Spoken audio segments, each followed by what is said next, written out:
Halo Mas Adit. Halo Mas Rabet. Selamat siang Mas Adit. Apa kabar? Baik, baik. Mas Sehat, Rabet ya? gimana? Alhamdulillah sehat. Halo pemirsa Kisi-Kisi, saat ini tim Kisi-Kisi sudah berada di kawasan Jalan Kebagusan Pasar Minggu, Jakarta Selatan ya? Yes. Tepatnya di sebelah saya sekarang sudah ada founder warung Paru Simbo. Paru Simbo, yaitu Mas Adit ya? Adit. Apa itu warung Paru Simbo? Warung Paru Simbo. Jadi kami ini spesialis di paru olahan dengan cita rasa tradisional, Mas. Walaupun cita rasa tradisional, bagaimana kami menyajikannya semua dengan ala milenial. Seperti itu. Karena basisnya semuanya online. Basis semua online. Yes. Ngomong-ngomong, Simbonya mana? Hah? Simbonya ada di rumah.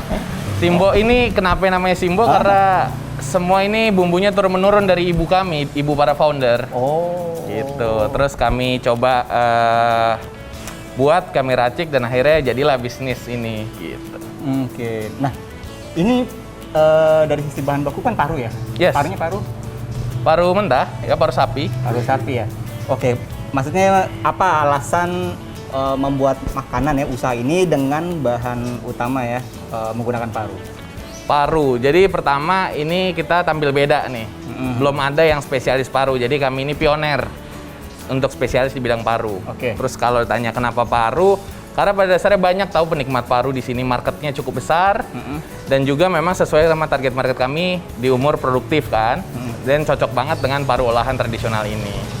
Oh, oke. Nah ini ya, ini macam-macam ini ada apa aja nih? Wah, ini kita punya produk, kita namain sego oseng paru ya. Sego itu artinya nasi kan, nasi paru. Sama lambuk hijau, serundeng. Ini semua olahan yang kita sebut namanya sego, nasi dengan paru gitu ya. Oke. Terus untuk yang frozen food, kita kasih nama bekal gitu ya. Oke. Ada semua variannya juga, ada oseng, ada lombok hijau, ada serundeng gitu. Ini dua format yang berbeda karena memang konsumen butuh di situasi yang berbeda juga nih untuk dua menu ini. Oke, nanti kita lihat produk wujud aslinya ya. Oh, boleh, kita Mas. tanya dulu ini dilakukan katanya ada beberapa rekan juga ya mendirikan warung paru Simbo ini. Iya, saya bertiga sudah kenal dari zaman kuliah ya. Itu kenal baik, terus akhirnya gimana caranya kita berkreasi nih, berkarya. Akhirnya mendirikan bisnis ini dari tahun 2019. Jangan-jangan ketiga-tiganya hobi kuliner juga. Wah, tukang makan semua, Mas. Apa sih ciri khas dari paru Simbo ini? Selain tadi saya bilang cita rasa tradisional, tekstur paru kalau yang Mas tahu atau teman-teman tahu itu kan semuanya keras ya. Kita ini benar-benar parunya lembut, kenyal, dan juga digabung dengan bumbu tradisional. Oke. Terus saat dimakan dicampur sama sambal spesialis Simbo, wah nikmat banget di mulut. Nikmat ya. Pasti ya. Langsung aja pemirsa yuk lihat produk-produknya. Boleh, yuk Mas, Yuk, silakan. pemirsa.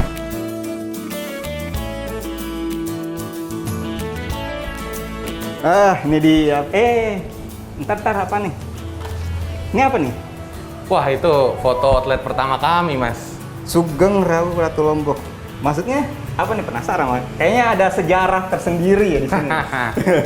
Ini gimana kami mulai bisnisnya ya. Sebelum punya sampai titik ini ada 6 outlet, rumah produksi. Sebelumnya kami menyulap kosan 3x4. Itu jadi rumah produksi, sekaligus outlet, sekaligus tempat tinggal tim warung Paru Simbo. Titik awal kami dulu di sini, Mas. Oh, oke. Jangan sampai hilang nih, bersejarah ya. Bersejarah ini. Oke, langsung kita ke produk-produknya. Ya, Ada apa aja nih? Ini ada 2 jenis yang tadi yang itu ya. ya. Sesuai dengan bannernya. Kita mulai dari sego dulu kali ya. Monggo, Mas. Sego. Oke, boleh. Pegang juga. Sego ini sego paru lombok hijau. Iya. Jadi kalau tadi ini kan yang sego tadi yang sama nasi ya. Ini produk yang paru dengan nasi. Tapi nggak cuma paru dan nasi nih, Mas, kalau dibuka. Wih, iya bener. Bisa dinikmati dengan side dish telur dan juga kulit ayam. Dan yang nggak kalah mantepnya nih, ini sambal khas Simbo. Pedusnya minta ampun, pol. Nah, ini nih yang namanya sego paru, Mas. Oke, berarti untuk semua varian wajib ada ya, yang terkecuali dari varian si parunya itu sendiri. Iya, ini yang versi lengkapnya. Oh, lengkap ya. Lumayan. Saya pikir paru sama nasi doang. Masya Allah, kenyang nih. Mantap ini. Terus ini yang apa? Frozen ya? Yes. Bentar. Nih apa bekal paru ukuran berapa nih? 145 gram. Yap. Oke. Nah, ini cara penyajian. Oh, nih pemirsa kisi-kisi nih.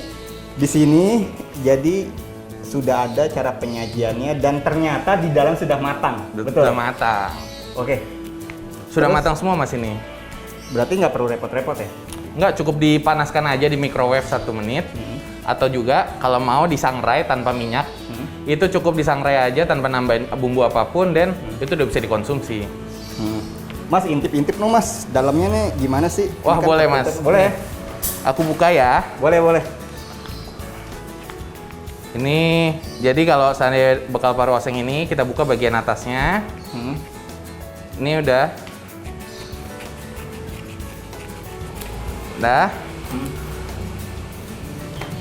Lalu di dalamnya tuh ada plastik nilon nih berisi produk. Oh. Gitu. Nah, nilon ini yang lindungin kualitas produk. Kita vakum juga soalnya. Terus habis itu inilah dalamnya tinggal disangrai tadi. Ini bisa untuk 2 sampai 3 orang, Mas. 2 sampai 3 orang ya? Iya. Oke. Berarti benar-benar ini ya apa menjaga dari kualitas juga ya? Betul. Maksudnya biar nggak istilahnya berceceran lah atau berantakan minyaknya ya? Yes. Mas, ini kan dari sisi produk ada 2 jenis ya? Sego dan bekal ya? Kemudian kalau ya ini tentunya frozen, ketahanannya nih misalnya ini kan kalau misalnya pesannya online atau apa, itu gimana ketahanannya? Kan kalau ini kan dipasarkan sama ojek online ya. Tadi kan jaraknya ojek online kan cuma bisa kurang lebih maksimal 10 km ya. Kita estimasi itu 30 menit. Jadi untuk yang sego pun masih bisa tuh dalam kondisi prima. Jadi nasi paru masih hangat gitu ya. Nah, kalau yang frozen ini dia tahan 6 bulan Mas.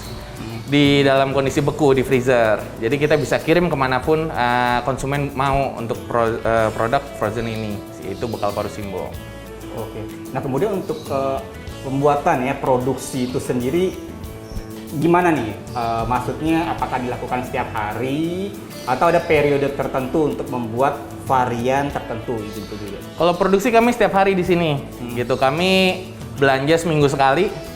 Gitu ya, untuk bahan-bahan yang sudah seperti paru mentahnya ataupun ada beberapa bumbu yang memang rutin itu sudah ada suppliernya Mas, supplier dedicated. Nah, dikirim seminggu sekali ke sini, kita olah, plan produksi akan selalu turun seminggu sekali, lalu produksinya akan dijalankan setiap harinya.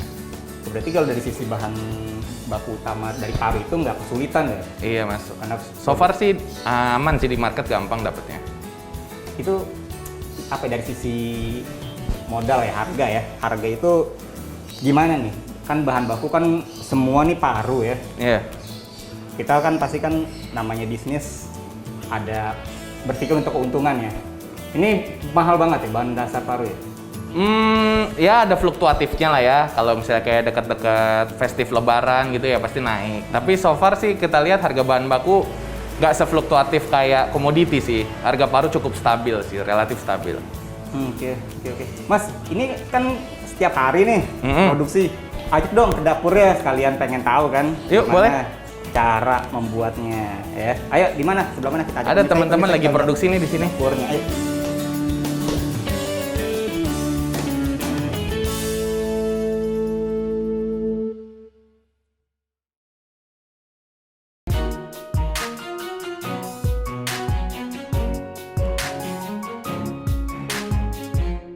Oke, Mas Adit, jadi apa nih yang harus dipersiapkan dari awal ya?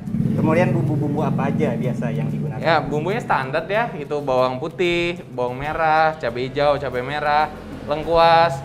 Terus ini nih yang bikin sedap. Di sini ada kemiri, ada ketumbar, garam dan gula. Oke. Nah, kemudian dari sisi parunya ini ada aturan tersendiri gak? Maksudnya kita harus membersihkan sampai berapa kali? Ada SOP maksudnya ya? Ya, SOP-nya ada. Jadi dari bersihin sampai sebersih apa. Lalu juga kalau masak terus harus didiamkan dulu. Kenapa? Karena kalau misalnya udah matang tuh kan supaya panasnya hilang dulu, baru kita bisa simpen. Gitu. Kalau enggak nanti dia akan cepat rusak produknya. Jadi untuk jaga kualitas, SOP ini kita buat, Mas. Gitu. Sekali produksi, Mas, ini berapa banyak yang dibutuhkan dari sisi parunya ya? berapa kilogram mungkin ya. Kemudian dari bumbu-bumbunya itu berapa banyak? Buat gambaran aja, seminggu kita produksi 100 sampai 150 kilogram paru. Itu kalau seandainya lagi biasa, tapi kalau seandainya lagi cukup tinggi nih, itu bisa nyentuh 200 kilo seminggu, Mas. Itu yang biasa kami olah, bumbunya pasti juga akan menyesuaikan, tergantung variannya. Itu apa indikator faktor yang biasa menyebabkan makin tinggi event-event tertentu, hari tertentu? Yang setiap outlet itu kan punya kriteria masing-masing ya. Ada yang gede jualannya di weekend, ada yang gede jualannya di weekday, tergantung lingkungannya. Based on data penjualan itulah kita akan menentukan plan produksi di minggu depannya seperti apa, seberapa banyak, seperti itu, Mas. Oke, kembali ke bahan-bahannya ya. Oke. Ini dari paru ya, yang bahan utamanya ini harus ada cara tersendiri gak sih? Maksudnya ketika dari supplier datang ya, kita harus inepin dulu berapa hari atau berapa jam atau gimana? Enggak, kalau dari supplier itu kita bisa langsung simpan. Paru mentahnya kan dalam kondisi beku. Cuma yang harus diperhatikan adalah ketika mau mengolah, itu harus di towing dulu, ditaruh di luar dulu, sampai akhirnya dari beku itu menjadi biasa ya normal, itu butuh 2-3 jam, dan barulah diolah. Kalau nggak ngelakuin itu, si paru nggak akan matang sampai dalam, Mas. Gitu. Mas, Adit, Yes. banyak nih ya rempah-rempah ya, sekaligus cabenya ada yang merah dan hijau. Sebenarnya kalau satu yang berkurang dan rasa dari paru Simbo itu beda, apa sih? Ini kan banyak nih. Misalnya ini kurang, oh ini bukan paru Simbo nih. Apa Oh kira-kira? jelas, kan kalau seandainya ini nggak ada nih, itu pasti parunya amis. Ya, ini jahe-jahean ini untuk kita ngilangin amisnya. Karena paru kan paru sapi ya, itu kan kita harus sudah sedemikian rupa kita bersihin darahnya, tetap juga harus diolah. Dan dengan part jahe inilah untuk ngilangin si amis tersebut, barulah kita masukkan ke bumbu-bumbu lainnya. Oh, berarti ini ya, maksudnya salah, bener-bener maksudnya faktor terbesar biar nggak amis ya. Yes, kalau nggak orang pada nggak suka nanti, Mas. Bener-bener. Kemudian apalagi nih, sudahnya udah siap, terus proses apa yang harus dilakukan? Udah nih, bumbu udah dicampur, lalu kita akan nanti tumis. Udah bumbu udah dipotong, udah bersih, dicampur, ditumis dulu bumbunya. Lalu si paru digoreng terpisah. Lalu nanti barulah dicampur di akhir. Ketika bumbunya sudah matang, dicampur dengan si parunya. Lalu ketika bumbunya sudah menyatu dengan si paru, dan kita akan masukkan ke per serving. Jadi udah plastik nilon tadi yang saya ceritain, itu kita akan masukkan ke plastik nilon, dibiarkan sampai dingin, baru nanti kita vakum terakhir sebelum kita simpan. Kenapa? Supaya produknya lebih tahan lama. Oh, oke. Mas, untuk proses memasak ya, ada ketentuan, maksudnya apinya harus besar atau kecil Oh untuk jelas, menjaganya. pada saat tumis bumbu segala macam, even sampai pencampuran, api harus selalu kecil. Kenapa? Karena supaya rata nih matangnya, bumbunya juga kecampur rapi, kayak gitu sih yang kita lakukan. Ya Mas. Nah ini ada proses apa nih Mas Adit nih? Ini yang paling penting nih Mas, kalau produk kita mau awet. Ini kita vakum, lalu di-seal, lalu produk ini udah siap untuk kita bisa kirimkan ke outlet-outlet kita. Oke, boleh lihat? Boleh silakan. Oke. Ini kalau saya pegang, maksudnya plastik vakum ini agak tebal ya? Iya, ini bukan plastik kayak plastik kiloan biasa, ini nilon Mas, nilon 18 ukurannya. Gitu. Kenapa nih emang Karena harus begitu? dia yang paling tahan untuk bisa ngejaga mutu makanan. Jadi kita pilihlah itu plastik nilon itu. Terus mesinnya juga kita udah upgrade ya ke mesin seri DZ. Ini fungsinya benar-benar memastikan nggak ada oksigen sama sekali di dalam produk. Karena itu yang rusak, Mas. Oh gitu. Gitu. Oh ini lagi ini ya. Biasa berapa banyak nih yang langsung diproses di vakum ini? Satu kali vakum itu kan kurang semenit ya. Itu bisa langsung 6 produk. 6 produk ya? 6 produk langsung. Gitu. Oke Mas, kalau untuk apa ya, pembuatan paru ya, dari awal sampai dengan akhir itu apa sih yang hal tersulit atau hal yang benar-benar harus diperhatikan? Pertama, jaga kebersihannya Mas. Nah, Terus soalnya kalau nggak bersih, itu bukan cuma buat konsumen aja protes, tapi daya tahan produknya juga jadi makin cepat rusak dia. Itu pertama. Terus yang kedua SOP, karena rasa nggak bisa bohong kan.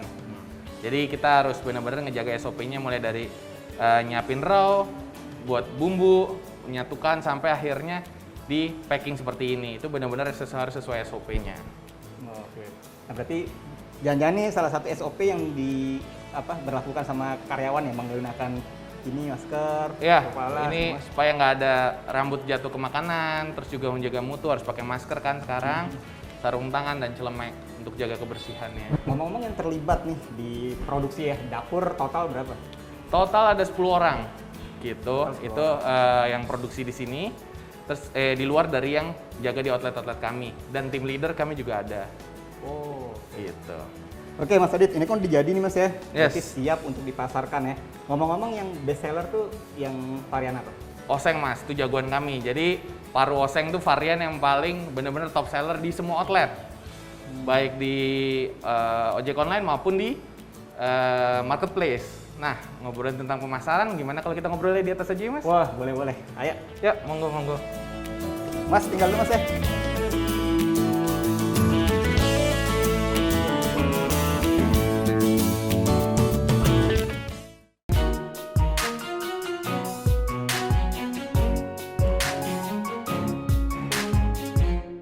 Mak Sarabet, aku mau kenalin partnerku nih.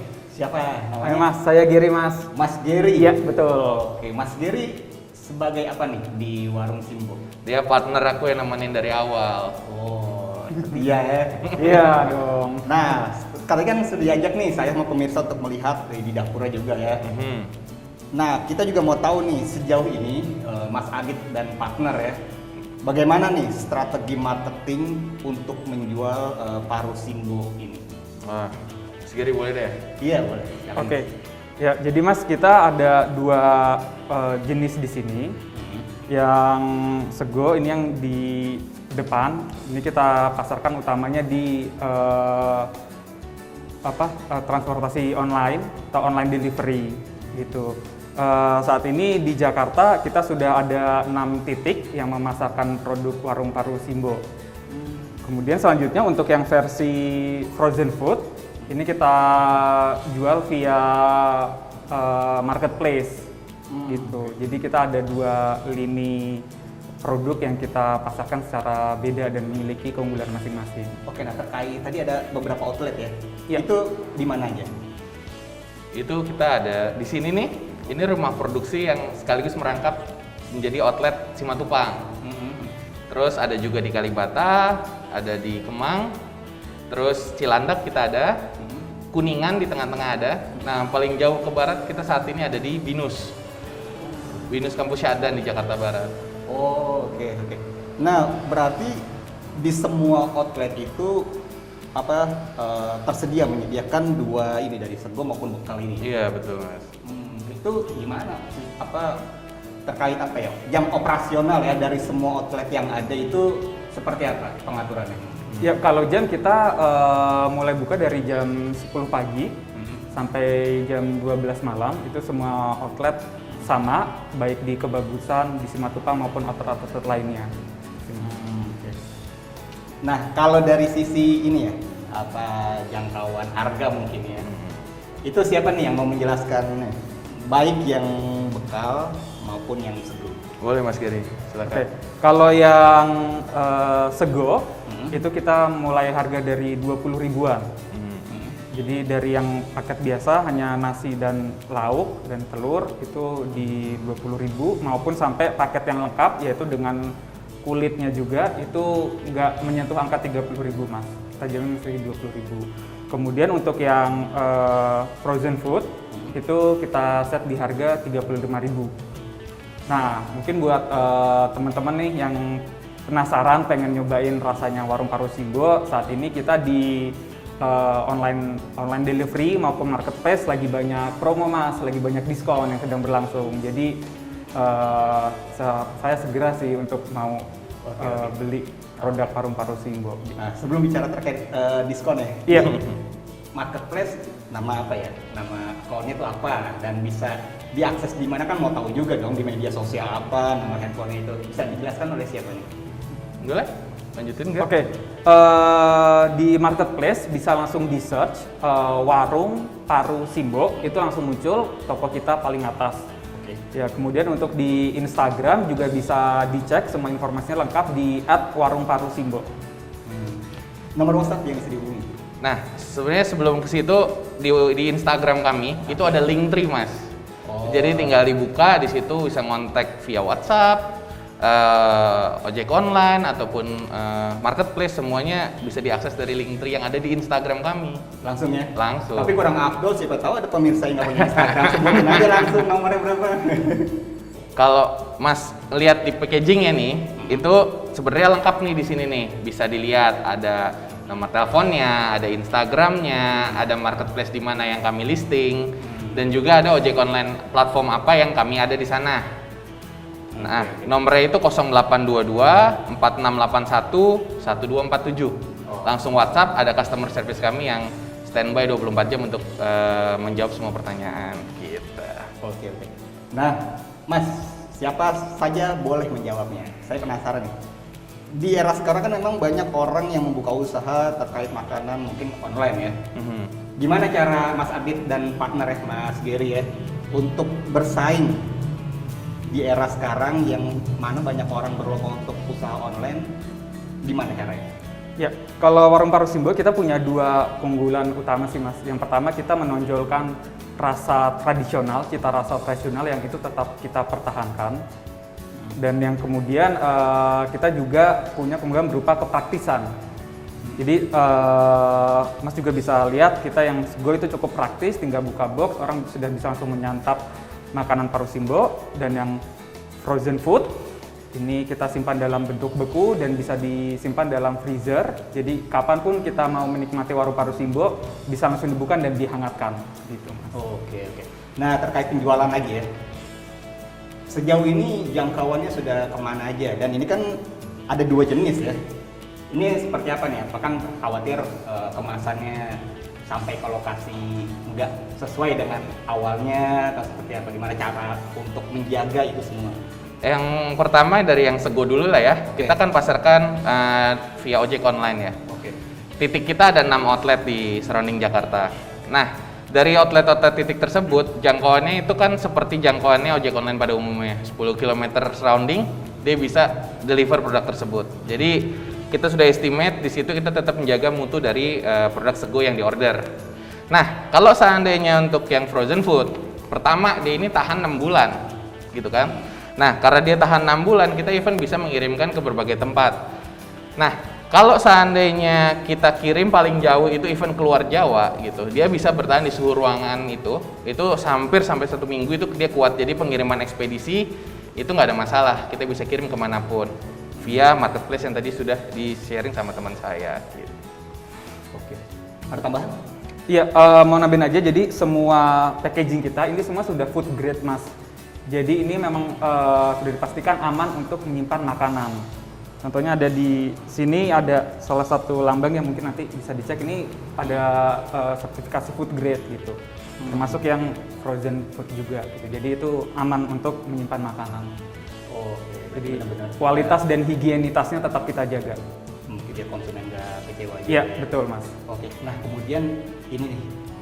Ada cara gimana? Kan biasa kalau misalnya saya nih sebagai konsumen beli produk ini ya. Kita mau kasih semacam apa kritik saran ya. Itu seperti apa mekanisme atau yang dilakukan oleh teman-teman di warung Parusimbo ini? Nah, kami itu ada yang namanya LC, tapi di dalam LC di sini loyal konsumen, Mas. Apa itu? Jadi semua yang berbelanja baik ojek online maupun via e-commerce atau marketplace, itu kita save nomor konsumennya untuk kita follow up kemudian hari melalui nomor customer service kami. Di situ kita follow up kembali apakah ada saran, masukan, ataupun misalnya kita menginformasikan ada paket-paket promo yang sedang kita jalankan. Nah, dari situlah kita memaintain hubungan baik sama konsumen-konsumen loyal kami, kayak gitu. Even ya, kadang even saking loyalnya ada konsumen yang sampai saya mau dong untuk makan siang meeting saya, dan itu akhirnya kita udah approach-nya secara langsung kepada konsumen, gitu, Mas. Oke. Nah, contohnya aja masukan kita ada tambahan kulit ya, itu di tengah jalan, jadi original awalnya kan belum ada tuh. Ini tuh masukan juga dari konsumen. Konsumen bilang kita butuh yang crunchy, Jadi oh ya udah akhirnya kita develop untuk sebagai side dish paru apa nih yang crunchy, dan akhirnya hadirlah si kulit tersebut gitu. Oke, itu mungkin jadi salah satu tugas rutinitas ya, maksudnya biar tahu nih feedback dari konsumen seperti apa gitu. Yes mas. Oke. Nah, butuh reseller nggak sih? Atau memang sudah banyak reseller? Jadi kalau kayak gini gimana nih? Apa ya? Kalau ingin menjadi reseller, syarat yang ditentukan sama teman-teman di warung Paru Simbo ini seperti apa sih sekarang? Oke, sebenarnya dari strategi warung Paru Simbo juga Mas, untuk tahun ini kita lagi mengurus izin untuk mendaftarkan waralaba warung Paru Simbo ke Kemenang. Gitu. Jadi harapannya nanti di kuartal 2 tahun ini kita sudah bisa meluncurkan program tersebut, dan sistemnya itu akan berupa ghost kitchen, di mana kita tidak membutuhkan investasi yang cukup besar gitu. Jadi harapannya makin banyak masyarakat yang bisa menikmati keuntungan dari warung Paru Simbo. Itu sendiri sih Mas. Kemudian selanjutnya ini mungkin nyangkut ke strategi ke depan juga ya, karena saling berkaitan juga. Untuk yang frozen food kita juga sedang berusaha untuk mendistribusikannya via minimarket gitu. Jadi kita akan masuk ke ekosistem retail untuk yang frozen food. Oke. Kalau terkait itu yang mengenai reseller secara personal ya, secara pribadi ya, gimana? Ya mas, kalau seandainya mau jadi reseller Simbo itu tinggal kontak aja customer service kami. Kami itu ada juga program reseller tapi hanya untuk yang frozen food. Paket minimal itu 5 pieces, dan kita bisa berikan harga khusus yang marginnya pun sudah kami set untuk para reseller. Kayak gitu. Jadi kayak ada market price, ada pricing untuk sisi resellernya. Disitulah yang kami coba lagi kembangkan juga. Di samping kita mau lagi nyiapin waralaba dan juga kita mau masuk ke retail gitu. Mau tahu nih, selain waralaba tadi ya, harapan ke depan nih terkait warung Paru Simbo dari Mas Adit sama Mas Giri juga ya, itu seperti apa? Dua-duanya nggak boleh satu, harapan masing-masing nih. Ya. Kalau dari saya sebenarnya objektifnya tetap kita pengen tetap ngembangin warung Paru Simbo dengan berbagai macam strategi yang tadi sempat kita share gitu. Pun kita sendiri juga udah ada kandidat titik-titik mana yang akan kita buka untuk outlet warung Paru Simbo selanjutnya. Itu sih Mas, mungkin untuk di tahun ini kita akan coba ekspansi lebih kuat lagi. Ya, outlet tadi udah disampaikan Mas Geri ya. Kalau aku lebih ke mimpi kami in the near future ya, kita bisa jadi kayak FMCG company. Jadi di consumer good kita bisa punya frozen food yang bersaing sama another frozen food yang ada di market. Itulah mimpi besar kami gitu. Di situ ya itu mimpi yang udah dari awal kami set sampai akhirnya berkembang pelan-pelan menuju ke sana. Oke, Mas Giri dan Mas Adit, terima kasih banyak ya. Saya sudah dikasih kesempatan untuk main ke sini, mengenal lebih jauh nih warung Paru Simbo. Semoga harapan-harapannya dapat terwujud dengan segera, tentunya ini juga usaha semakin sukses ya. Amin. Nah demikian pemirsa kisi-kisi liputan saya bersama Mas Adit dan Mas Giri selaku founder ya dari warung Paru Simbo. Semoga liputan ini menjadi inspirasi untuk kita semua. Akhir kata saya Rabet mohon undur diri dari hadapan Anda. Terima kasih dan sampai jumpa.